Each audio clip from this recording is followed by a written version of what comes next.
Viewers, আজকে আমি তোমাদের মাঝে অষ্টম শ্রেণীর মুনাফা চ্যাপ্টারের 2.1 এই 2 নাম্বার অঙ্কটা একদম সহজভাবে উপস্থাপন করব। তো আমি অঙ্কটা প্রথমে পড়ে দেখাই যে একজন দোকানদার কিছু ডাল 2375 টাকায় বিক্রয় করে 5% ক্ষতি হলো। এই লাইনটা দ্বারা তুমি কি বুঝলা? প্রথমত তোমাকে অঙ্ক বুঝতে হবে করার থেকে আগে। তো 2375 টাকা যখন বিক্রয় করছে 5% ক্ষতি হয়েছে। 5% ক্ষতি মানে কি? 5% ক্ষতি মানে গড়ে 100 টাকায় 5 টাকা করে ক্ষতি হয়েছে।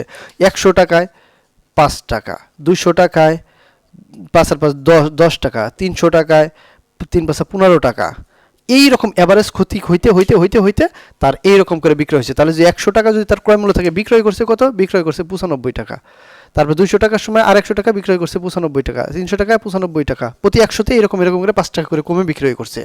এরকম করতে করতে করতে করতে কমে বিক্রয় করতে করতে এত টাকা হলো বিক্রয় করছে, এরকম কম যোগ করতে করতে, যেহেতু ক্রম যোগ করতে করতে দেখো আমি এটা তিনটা যদি যোগ করি, প্রতি 100 টাকায় সে 95 করে যদি বিক্রয় করে, ধরি প্রতি 100তে সে কী করছে 95 টাকা করে বিক্রয় করছে। দেখো আমার এইখানে তো ক্রয় মূল্য হলো এই টাকাটা, আর বিক্রয় মূল্য হলো এই টাকাটা।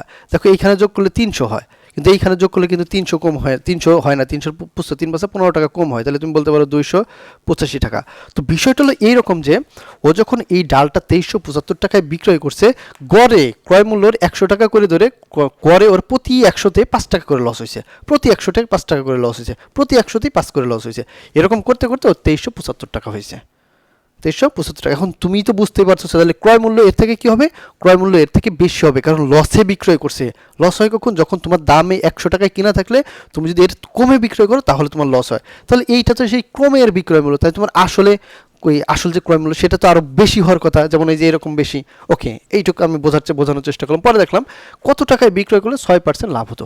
কত টাকায় বিক্রয় করছে? 6% লাভ। এখন তুমি জানো যে 6% লাভ মানে কি? 100 টাকায় 6 টাকা, 100 টাকায় 6 টাকা। এই 100 টাকাটা কি? এই 100 টাকা হলো ক্রয় মূল্য। এইভাবে বলা হয় যে 100 টাকায় লাভ যদি 6% লাভ মানে 106 টাকা, 100 যোগ 6, তাহলে 100 টাকাটা কি? 100 টাকাটা ক্রয় মূল্য, আর ওই যে 6% লাভ হলে 106 টাকা। তুমি 100 টাকাতে কিনবা, বিক্রয় করবে 106 টাকা, তাহলে লাভ হবে কি? 6%। তো যদি তুমি এই বিক্রয় মূল্যটা বের করতে চাও 6 মূল্য, তাহলে ওই যে 100 টাকার যে ক্রয় মূল্য, ওই ক্রয় মূল্য তোমাকে আগে লাগবে। যে 100 টাকার তুমি বুঝলা যে ক্রয় মূল্য 106, বিক্রয় মূল্য 106 টাকা, কিন্তু কত টাকার বিক্রয় মূল্য করতে হবে যে 6% লাভ হবে? সেই কত টাকাটা কত, সেই কত টাকাটা ওই ক্রয় মূল্য লাগবে। কারণ তুমি জানো বিক্রয় মূল্য, তুমি যদি ভাবো যে 100 ক্রয় হইলে তোমার বিক্রয় মূল্য 106, তুমি ক্যালকুলেশন করলা, কিন্তু তোমার যে ক্রয় মূল্য থেকে এই 6% লাভে যে মোট বিক্রয় মূল্য লাগবে, সেই ক্রয় মূল্যটা পাবা কই? সেই ক্রয় মূল্য পাওয়ার জন্য তোমাকে এই লাইনটা থেকে একজন দোকানদার যে 5% লসে যে বিক্রয় করছে, এই লস ক্যালকুলেশন করে তোমাকে আগে ক্রয় মূল্য বের করতে হবে।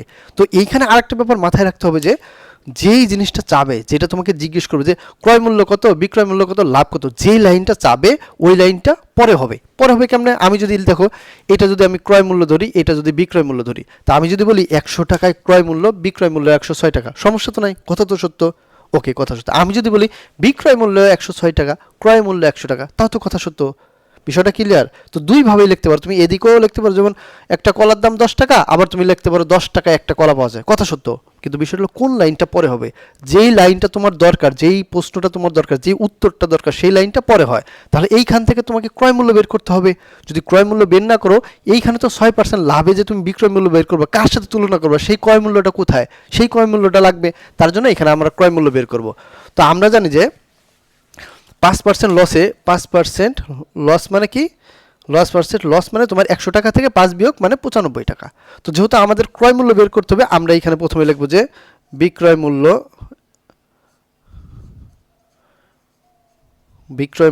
কত টাকা? বিক্রয় মূল্য 95 টাকা হলে ক্রয় মূল্য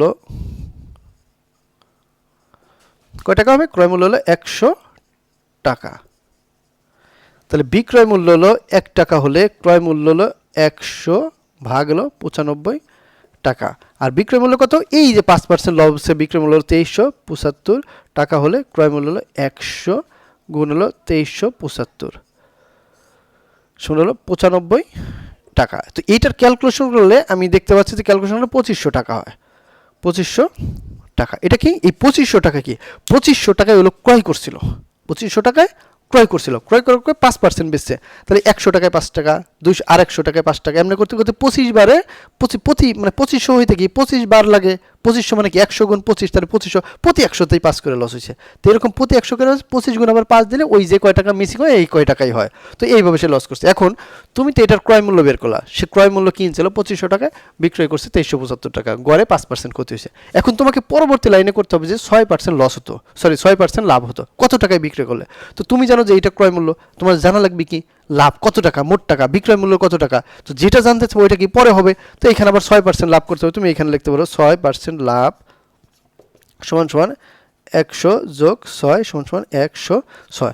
তো এখন তুমি 100 টাকা 106 টাকা যদি বিক্রয় মূল্য হয়, কারণ তুমি 6% লাভে বিক্রয় করবে, তাহলে এটা তো বিক্রয় মূল্য। তো ক্রয় মূল্য কত, ক্রয় মূল্য 100 টাকা। এখন আমি ব্যাপার হলো বিক্রয় মূল্য লাইনটা আগে লিখবো না ক্রয় মূল্য লাইনটা আগে লিখবো। দেখো যেটা জিজ্ঞেস করবে, যেটা চাবে, যেটা অ্যান্সার চাবে সেটা পরে হয়। তাহলে যেহেতু আমাদের এইখান থেকে বলছে যে 6% লাভ করলে কত টাকায় বিক্রয় করতে, তাহলে লাভের যে বিক্রয় মূল্য সেই টাকাটা বের করতে হবে, তাহলে সেই লাইনটা পরে হবে। তো আমরা লিখি যে ক্রয় মূল্য 100 হলে বিক্রয় মূল্য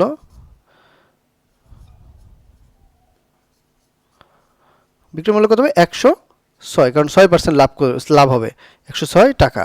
তাহলে ক্রয় মূল্য যদি 1 টাকা হলে বিক্রয় মূল্য কত হবে, বিক্রয় মূল্য 106 ভাগ হলো তোমার 100 টাকা।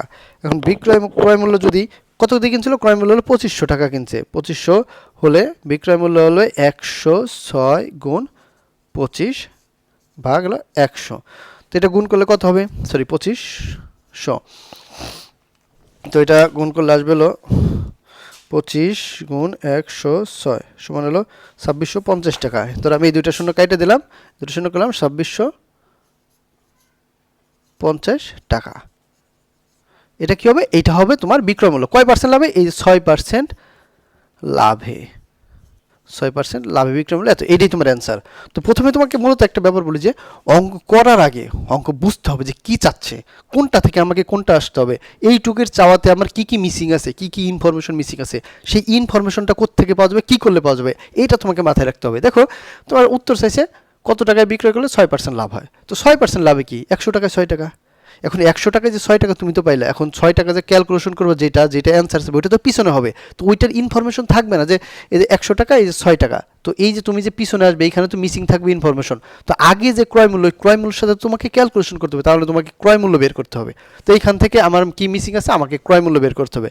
ক্রয় মূল্যটা পাবে কোন, এই যে এইখান থেকে তোমাকে ক্রয় মূল্য করতে হবে। তো মূলত ব্যাপার হলো অঙ্ক করার চেয়ে অঙ্ক বোঝাটা জরুরি, বুঝতে পারলে অঙ্ক করা একদম ইজি।